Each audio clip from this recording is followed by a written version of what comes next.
Most outboards don't die because they're cheap, old, or badly built. They die because of owners, quiet habits, small shortcuts, repeated mistakes that feel harmless until the engine gives up long before it should. Most outboards don't die dramatically. They die quietly, one cold start at a time. Picture this. Early morning, you fire the engine. It catches instantly, and within seconds you're pushing the throttle forward. The motor sounds fine. The water looks calm. Nothing feels wrong. But internally, metal parts are still cold, oil hasn't fully circulated, and tolerances haven't settled yet. The myth that kills engines is simple. Warm-up means idling forever. It doesn't. The real damage comes from loading a cold engine, not from gentle movement. A proper warm-up is short idle, then light throttle, while varying RPM. That variation spreads oil properly and lets parts expand evenly instead of fighting each other. The opposite mistake is just as harmful. Owners who baby their engines at low RPM all day create carbon buildup, sticky rings, and glazed cylinders. Outboards are designed to work. They need heat, pressure, and movement to stay healthy. A good engine life looks like this: cold start, brief idle, gradual RPM variation, and occasional proper load once warm. Engines that see controlled stress live longer than engines that are either abused or overprotected. Once you understand how heat affects metal and oil, another question becomes unavoidable. Because if temperature matters inside the engine, what happens when the coolant system itself starts to fail? Ask any marine technician what kills more outboards than bad oil, and the answer is almost always coolant neglect. The telltale still pees, so owners relax. Meanwhile, salt, sand, and minerals are slowly building where you can't see them. Flushing isn't about rinsing, it's about restoring flow. A quick hose blast for 30 seconds does almost nothing. Thermostats may not open, salt stays trapped, passages slowly narrow. Proper flushing takes time, steady water pressure, and letting the engine reach operating temperature so the system actually circulates. Here's the dangerous myth. If the telltale looks strong, the cooling system is healthy. It isn't. The telltale is just an indicator stream. Impellers wear gradually. Housings erode. A partially restricted system can run just hot enough to cook oil, harden seals, and shorten engine life without ever triggering an alarm. Owners who flush correctly also replace impellers on schedule, clear intakes, and respect warning signs instead of ignoring them. Cooling systems don't usually fail suddenly. They warn you quietly. And once cooling is handled properly, you remove one major killer. But heat alone doesn't destroy engines. The next silent assassin lives in your fuel tank. If coolant neglect is the quiet killer, bad fuel is the sneaky one. Engines don't care how expensive they are. Contaminated fuel will ruin them all the same. Modern outboards run tight tolerances. Ethanol absorbs water. Water corrodes injectors. Dirty fuel gums up carbs and clogs rails. And yet many owners assume fuel problems only show up when the engine won't start. In reality, damage often begins months earlier. The myth here is that premium fuel fixes everything. It doesn't. What matters is fresh fuel, correct oil, proper ratios, and water separation. Old fuel burns poorly, runs hotter, and washes oil off cylinder walls. Cheap or incorrect oil breaks down under heat and load, reducing protection right when the engine needs it most. Smart owners use stabilizer during storage, drain water separators regularly, and never guess oil specs. They treat fuel like blood. If it's contaminated, everything downstream suffers. Engines that get clean fuel and correct oil don't just run better. They stay sealed, lubricated, and efficient for years longer. At this point, you've protected heat, coolant, and lubrication, the big three. Now comes the uncomfortable part. Because even with perfect care, some habits still destroy engines faster than abuse ever could.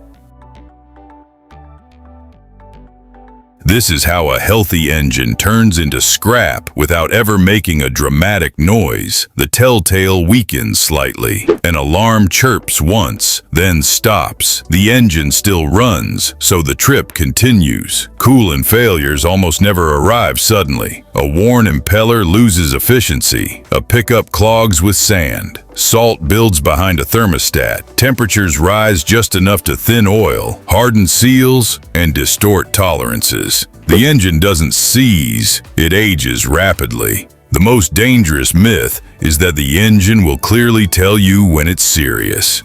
Often, it already has. By the time an outboard goes into limp mode or shuts down, internal damage may already be underway.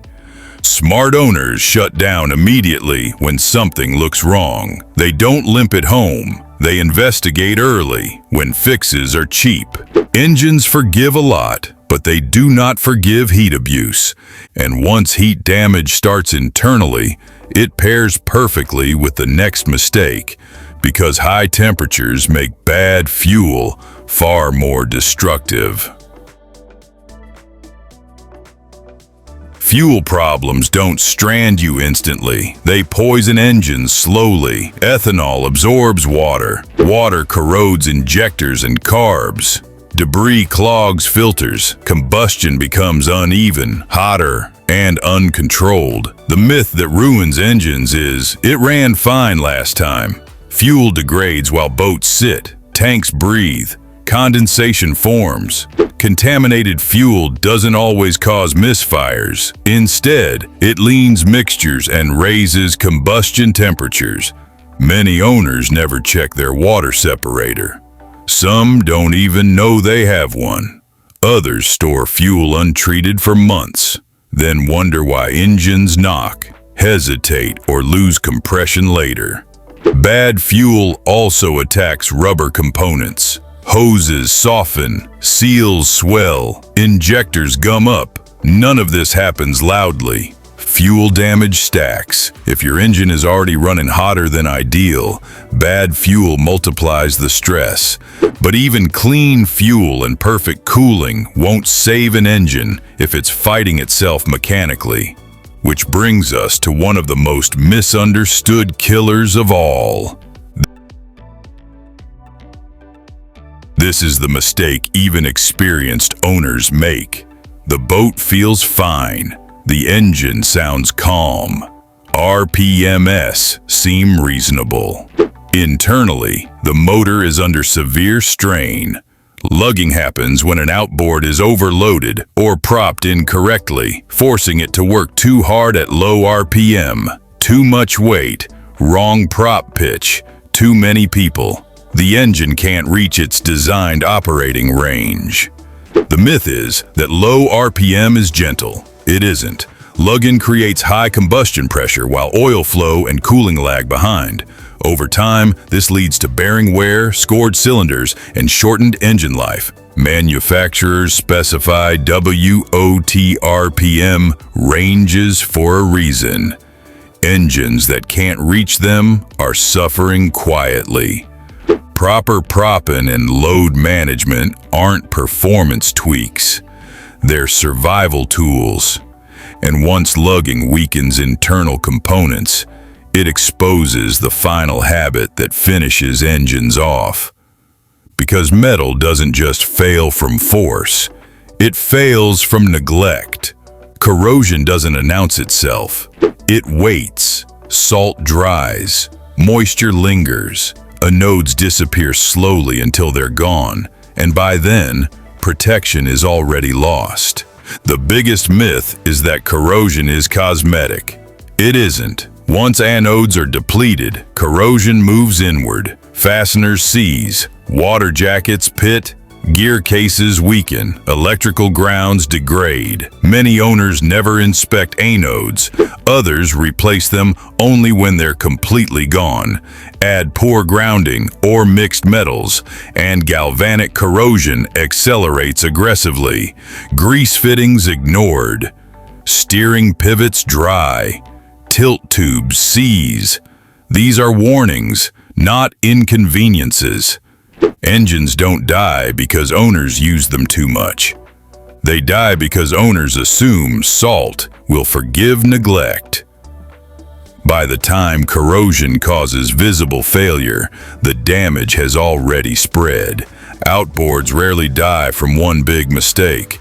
They die from habits repeated quietly over time.